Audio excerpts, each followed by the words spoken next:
On vient d'apprendre que Jean-Luc Mélenchon était victime de la maladie d'Alzheimer.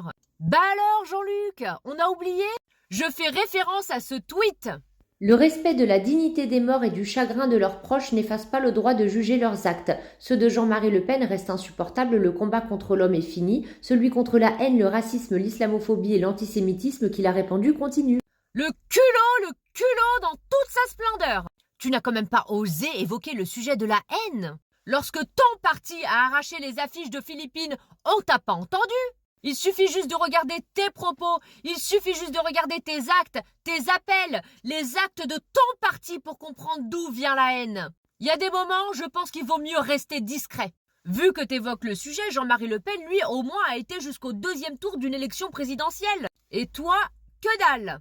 Alors Jean-Luc Mélenchon, au lieu de tweeter et de poster des choses pathétiques sur les réseaux sociaux, on aurait préféré t'entendre pour les agriculteurs.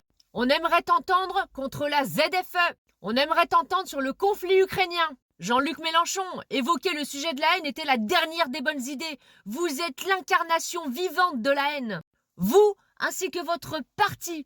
Vous êtes l'incarnation vivante du racisme et de l'antisémitisme. Jean-Luc Mélenchon, votre parti est un parti anti-France. Ne perdez jamais de vue et n'oubliez jamais que son parti s'est réuni pour fêter la mort d'un homme, quel qu'il soit. Son parti s'est réuni pour fêter la mort, ne l'oubliez jamais. Alors Jean-Luc Mélenchon, s'il vous plaît, silence, silence. Et si vous souffrez d'Alzheimer, allez vous faire soigner. Monsieur Anti-France qui veut nous faire des leçons de morale. Monsieur Anti-France qui nous fait des leçons de vie. Il s'agirait maintenant de la boucler, d'accord? Parce que toutes les horreurs qu'on voit dans notre pays, vous en êtes en partie responsable. Vous êtes simplement rentré dans le cerveau des plus détraqués qui vont au charbon pour vous.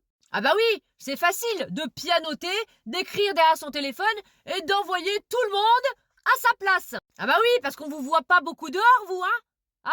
À part faire des petits tweets, envoyer tout le monde à l'abattoir, c'est la seule chose que vous savez faire. Et d'ailleurs, c'est ce que vous savez faire de mieux. Cet homme est incroyable. Il a un culot comme j'en ai jamais vu. Qui mieux que cet homme pourrait nous parler de la haine? Non mais franchement. Jean-Luc, on vous souhaite un très bon rétablissement.